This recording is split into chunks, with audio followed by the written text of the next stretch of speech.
The lamp in my kitchen was still on when the knock came just past 11. I was at the table with a cup of tea going cold beside me and a site plan spread across the wood, a subdivision Kemptville that I'd been working through since dinner. November in Ottawa had already pushed past freezing, and the radiator was doing its usual clicking and hissing against the cold coming off the walls. I wasn't expecting anyone. I opened the door and Andy was standing in the hallway. She was wearing the dark wool coat with the wide collar, the one she'd bought at a vintage shop on Spark Street 3 winters before we separated. Her hair was shorter than I remembered, cut just past her jaw, and there was snow in it that hadn't melted yet. She looked at me the way someone looks at a door they weren't sure would open. "I'm marrying Royce," she said. She said it the way you read a sentence you've been dreading. I stepped back and let her in. She walked into the kitchen the way she always walked into a room, straight to the window first, like she needed to confirm the view was still there. The dark street, the sodium orange glow on the snow below. Then she turned, saw the site plan on the table, and set her bag on the chair that had always been her chair. "I wanted you to hear it from me," she said, "before anyone else." I put the kettle on, my hands were steady, I told myself that was a good sign. Then she looked at the shelf above the desk in the corner, the shelf where I keep my field notebooks, all 12 of them, lined up in order, their green waterproof covers worn soft at the corners. She went still when she saw them. "You still have all of them," she said. "They still work," I said. She looked at me for a moment, and then she asked me something I hadn't prepared for. "Can I stay a while? Just tonight, I want to remember what this feels like." "My name is Lucas Dermott. I'm 39 years old and I measure land for a living, survey crews, property boundaries, subdivision plans, the kind of work where you stand in a field at 6 in the morning with a total station and you find the precise truth of where one thing ends and another begins. I've been doing it for 16 years, the last 11 with a small firm in the Glebe that handles residential and commercial survey work across eastern Ontario. I live alone in a 2-bedroom flat on 5th Avenue, 4 blocks from the Rideau Canal. The second bedroom is an office. There are survey maps on the walls, not decorative ones, working maps with contour lines and benchmark elevations, the kind with red pen corrections along the margins. I put them up years ago and never found a reason to take them down. My routine is simple and I've stopped apologizing for it. I'm up at 5:30. I make tea in a brown ceramic pot with a chipped spout that I've been meaning to replace since I dropped it moving in. I sit at the kitchen table with the current site plan and the current field notebook, and I work through whatever the day needs before it starts. Then I drive to wherever the work is. I come home. I cook something. I read. I sleep. I haven't been on a date in 3 years. That's not a tragedy. I'm not avoiding the world. I'm just still, like the canal in early December, not frozen yet, just holding. The notebooks are what people notice when they come here. Write in the rain, waterproof paper, used by field crews everywhere in Canada because it holds up in sleet and river crossings and the kind of sideways October rain that comes off the Ottawa River without warning. I started carrying one in my jacket pocket my first year as a survey assistant. 16 years of that habit. Site notes, property sketches, field calculations, and occasionally something that has nothing to do with work. Andy bought me the original one. We met at a fundraiser for the Centertown Community Association 8 years ago. She was managing the event, coordinating catering and volunteers and speakers for a nonprofit that ran community garden programs across the city. My colleague Dell had dragged me along because, in his words, I spent too much time looking at dirt and not enough time talking to people who didn't. Andy was 28, moving through that room like she'd designed it herself, efficient, warm, completely at ease with strangers in a way that takes most people decades to develop. I fell for her in about 4 weeks. We got married 2 years after that. The first Write in the Rain notebook, the one on the shelf, its green cover faded almost to gray now, its spine soft. She found it at a second-hand gear shop in the Byward Market on our first anniversary. A box of old field equipment someone had donated. She picked it up, turned it over, read the waterproof paper specs on the back cover and said, "This is you, something that holds up in all conditions." I think about that sometimes. The idea that surviving something makes you worth keeping. The notebook has been on that shelf for 3 years untouched, but every morning when I reach for the current one, my hand passes right by it. like reaching for something that has become part of the architecture of the room, like something I'm not ready to move. The divorce was not dramatic. There was no affair, no betrayal, no single night that ended everything. What ended us was quieter than any of that, and more permanent. Andy wanted to grow, upward into a bigger social life, a house in Westboro, a calendar full of people and events and dinners that mattered. She had a gift for community and she wanted to use it, which was real and good and entirely her. I wanted to come home and not perform. We talked about it more than once, and we were never cruel. But after a while the conversations began repeating themselves, and then they just stopped. We drifted the way two boats drift when no one is minding the rope, gradually, without drama, until the gap is too wide to cross without making a decision that neither of us was ready to make. We signed the papers on a Thursday in March. She moved out over 2 weekends. I stayed. I kept the apartment, the chipped teapot, and the notebooks. Royce Pemberton, I knew the name before I met the man. He showed up regularly in the Ottawa Business Journal. Luxury condominiums in Canada, a mixed-use development near the O Centre, the kind of projects that led with rooftop amenity spaces and starting prices that required a CMHC-insured mortgage and a very optimistic salary projection. Royce was the face in those profiles, mid-40s, always photographed in a jacket with no tie, the kind of man who described things as world-class and meant it as the highest possible assessment. I heard about the engagement from Del. Del Fontaine has been a survey crew chief for 30 years. He is the most straightforward person I have ever worked with. He told me about Royce and Andy, the way he delivers any inconvenient measurement, standing at the truck at a job site in Barhaven, coffee thermos in hand, watching my face for the part where the numbers don't add up. Pemberton's company, he said, the condo developer in Canada. She's been with him about 1.5 years. He looked at me, steadily. Thought you should hear it straight, he said. I thanked him. I drove back to the office. I ate my lunch at my desk and filed a survey report that had been sitting in my queue for a week. That evening I sat at the kitchen table with my tea and my notebook and drew the property lines for a boundary dispute near Merrickville. The lines were clean. My hand didn't shake. I told myself that was fine. When Andy asked to stay that November night, I said yes. I made fresh tea. She sat in her chair. We talked around the edges of everything that mattered. The new construction on Bank Street that had swallowed 3 small shops she'd loved. Her sister's kids, who were now old enough to have opinions. A restaurant in the Glebe she'd heard good things about. At some point she asked about the notebooks. Not the one on the shelf, she didn't specify. Just, are you still doing it the same way? Every morning before work? Every morning, I said. She nodded, like I'd confirmed something she'd already half known. We didn't mention Royce. We didn't discuss the wedding or what she'd meant by wanting to remember what this felt like. After an hour she said she should get going. She put on her coat. She paused at the door and looked back at the shelf above the desk. Just once. Just for a heartbeat. Thank you, she said. I needed to see that it was still there. I stood in my kitchen for a while after the door closed.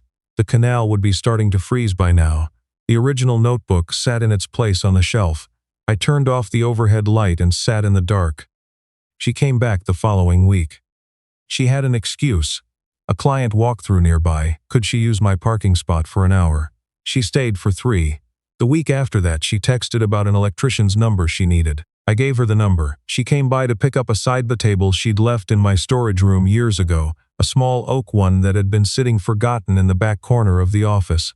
She stayed for dinner. I made pasta. She opened the 3rd drawer for the wooden spoon without looking. Her hands still knew the kitchen. She talked over dinner about a project she'd been developing independently, a community garden initiative she was pitching to the Ottawa Neighborhood Arts Council. Her hands moved when she talked about it. She laughed at something she'd said, a real laugh, surprised, the kind that gets away from you before you've decided it's appropriate. Then her phone buzzed on the table. She glanced at it. Royce. She silenced the call and set the phone face down and kept talking. But something went out of her expression, just slightly, just for a moment, and I watched her spend the rest of dinner not quite getting it back. I noticed I didn't say anything. Del noticed that I was noticing. I made the mistake of mentioning Andy's visits over a coffee break at a job site in Nepean. Dell looked at me the way he looks at a property boundary that doesn't reconcile, careful, patient, already knowing the answer. "She's engaged," he said. "She's a friend," I said. He picked up his thermos and walked back to the truck.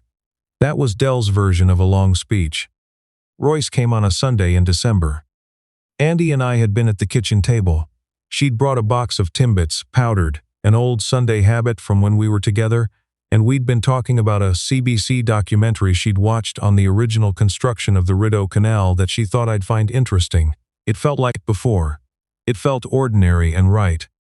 I heard the building door buzz and assumed it was a delivery. Then came the knock.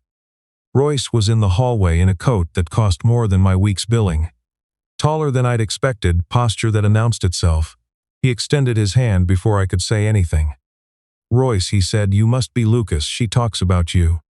His grip was firm and held one beat past what any handshake requires. He walked in without waiting and looked around the apartment with a particular expression I recognized, the expression of someone calculating square footage. He moved to the kitchen doorway, took in the table, the Timbits, the two mugs, and smiled. Not anger, not jealousy, amusement, the expression of a man watching two people play a game he feels he already owns. He pulled a chair between us, deliberately between, not to either side, and sat down and began talking about Dale. His company had just closed on a mixed-use project in Gatineau. 120 units, ground floor retail, CMHC pre-sale thresholds, cleared 2 weeks ahead of schedule. He recited it all the way someone reads from a prospectus. Then, without shifting his tone, "Andy, I should mention, the Vancouver partners want to move the timeline up.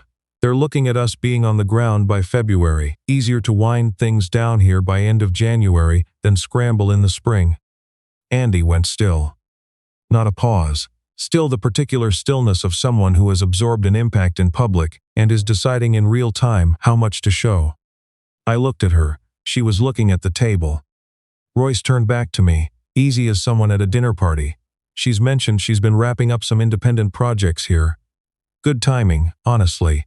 He looked at Andy again. "We've got the Marchins at 8:30. You should probably head down." Andy looked up. Her hands were in her lap. I couldn't see them, but I could see the line of her shoulders. "Give me a few minutes," she said. "I'll meet you downstairs." Royce stood. He smoothed his jacket. He placed one hand briefly on my shoulder on his way to the door, heavy, deliberate, the kind of pressure that has nothing to do with friendliness, and said, "Good to finally meet you, Lucas. She speaks well of you." The door closed behind him with a soft, controlled click. The silence that came after was nothing like the silences we'd shared over pasta. This one had mass. It pressed. Andy didn't move for a moment. Then she said quietly to the table, "He does that, announces things." "I noticed," I said.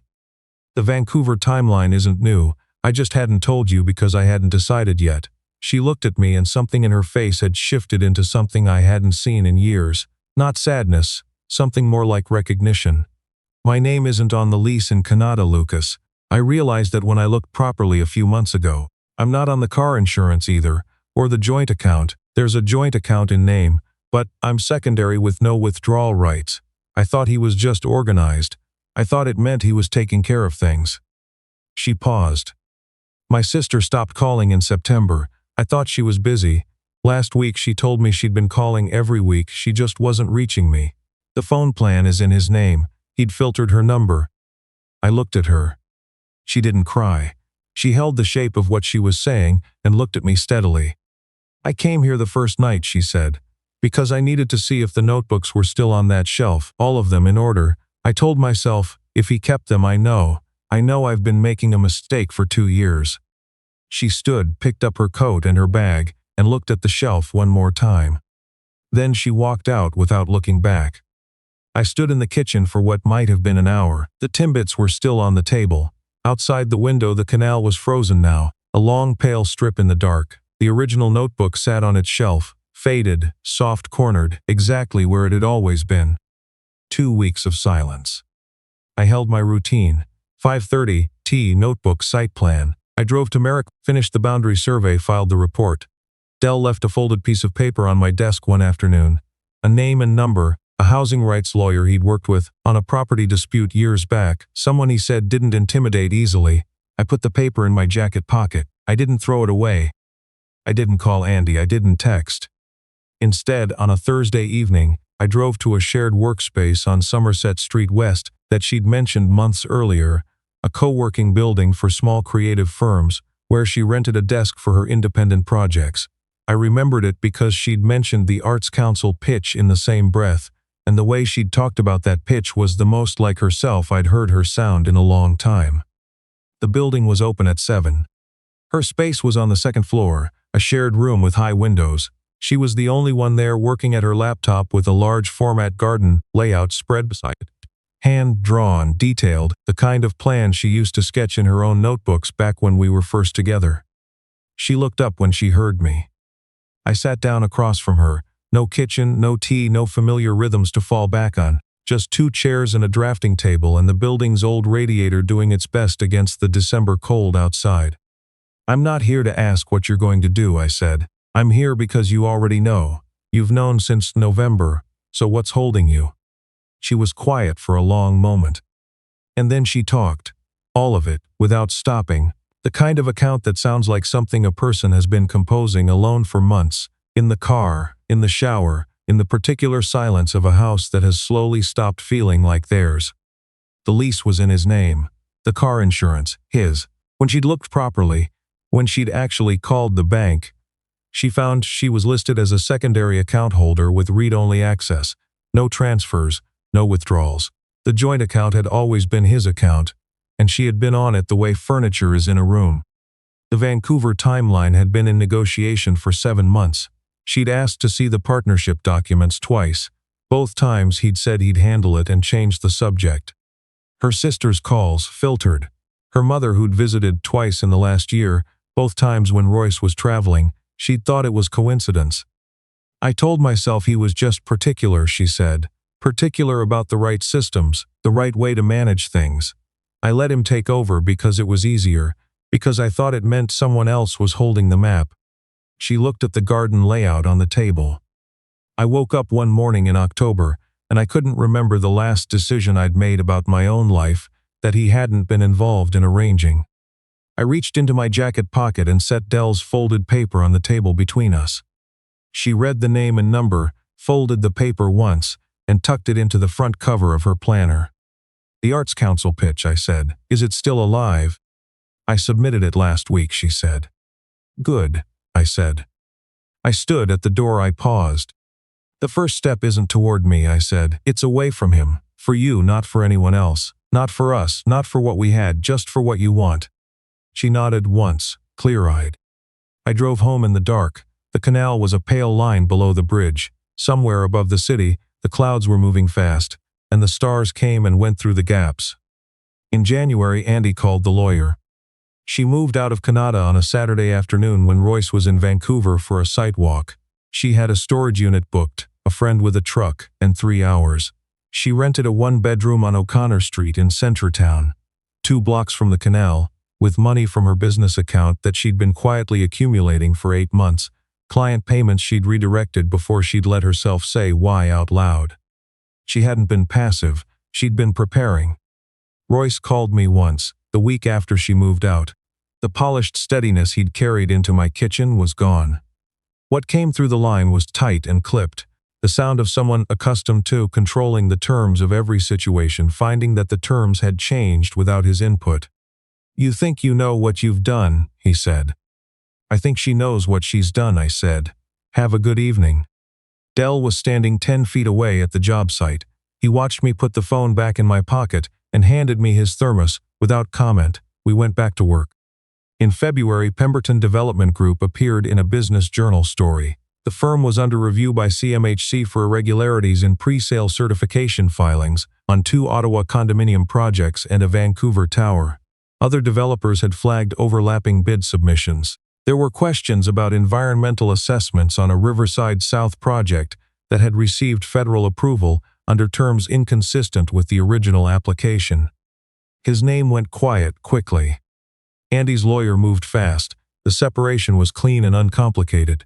Her name had never been on anything that mattered. She was free, legally, financially, completely. For 4 months I stayed away. Not because I didn't care. because I cared enough to understand that if I was too present, she'd walk through a door before she'd had time to learn what her own walls felt like. She needed to stand in the field without someone else holding the total station. So every second Sunday I left a bag at her door, bread from a Byward Market bakery she liked, old cheddar, dark chocolate from the shop on Elgin Street. I sent one text, front steps. I drove home without knocking. Some Sundays I sat in the car for a moment before leaving, watching the light in the window on the third floor. Then I drove. Andy started therapy. Tuesdays and Fridays, she sent me small messages that asked for nothing. A photo of a garden plan she'd sketched by hand. A text that just said good session today. A photo from her apartment window, the canal just visible in the March distance, silver gray and beginning to break up. Then one evening in April she sent a photo of her kitchen table, a mug of tea and a patch of lamplight, a Write in the Rainfield notebook, green cover, same brand, sitting open beside it. I looked at it for a long time. Then I looked at the shelf above my desk.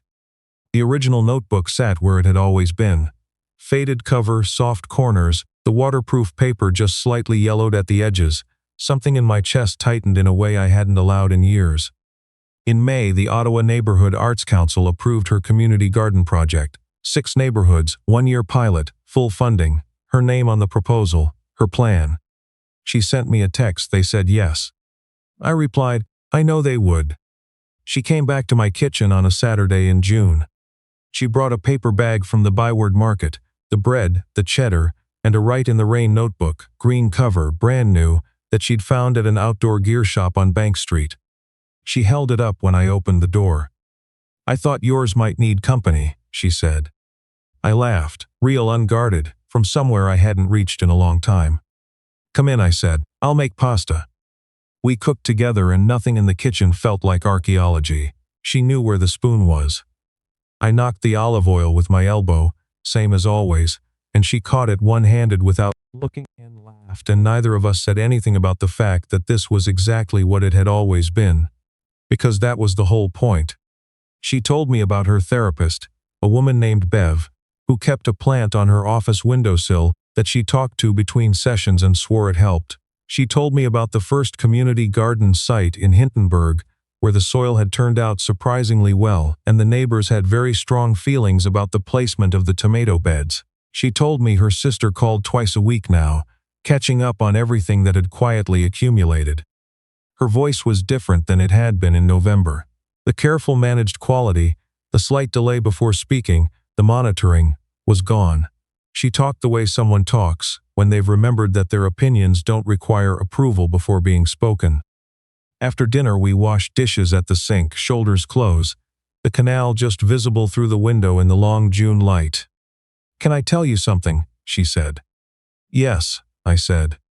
In Royce's kitchen, I lived in that house for 2 years, and I never knew which cabinet the tea was in. She handed me a wet plate. I thought familiarity meant smallness, she said. I thought if something felt easy and known, it wasn't ambitious enough, that wanting calm meant wanting less. I set the plate on the rack. It doesn't, I said. She didn't respond. She just stood with the dish soap in her, looking at the canal, and the silence between us was the kind that has been earned, the kind that doesn't need filling. In August, she invited me to see the Hintonburg garden site. We walked the beds in the early evening. She explained the drainage plan, the crop rotations, the way she'd worked with the neighborhood association to map out which families would tend which sections. She knew every detail. She'd built it from nothing. Walking back to the car, she said, without looking at me, I want to show you the Lowertown site next week if you want to come. What day? I said. That was it. No grand declaration, no revisiting the years or making promises neither of us could verify. Just 2 people who had lost each other's slow, quiet way, who had found their way back through a long and painful detour, and who had both learned, separately at cost, that what you want isn't someone to hold the map. It's someone willing to stand in the same field. There are 2 Write in the Rain notebooks on the shelf above my desk now. Mine, 12 of them in order, spines worn and stained, the original at the far left with its gray-green cover and its corners gone soft, and the one Andy brought in June, its cover still bright, not yet broken in, standing beside the original like it was always meant to be there. Every morning I make tea in the chipped brown pot. Andy is usually still asleep. I sit at the kitchen table and open the current notebook, and I work through whatever the day needs. Some mornings it's a property boundary that doesn't reconcile. Some mornings it's nothing, just the view from the window, the canal in whatever light the season has handed us, and the city beginning to move beneath it. She was right when she bought me that first notebook, and she was right in November standing in my hallway with snow in her hair, and she was probably right every time in between, even when neither of us could say so. Good things get recorded in these. Some things you write down because you need to hold them, and some things you don't write down at all because they're just there, every morning, present and real and enough. Have you ever kept something small, a notebook, a mug, a letter, not because you forgot to let it go, but because some part of you already understood what it meant? And if the person you lost came to your door tonight, would you open it? If this story stayed with you, hit like, subscribe to his buried stories, and tell me in the comments, what's your green notebook? I read everyone.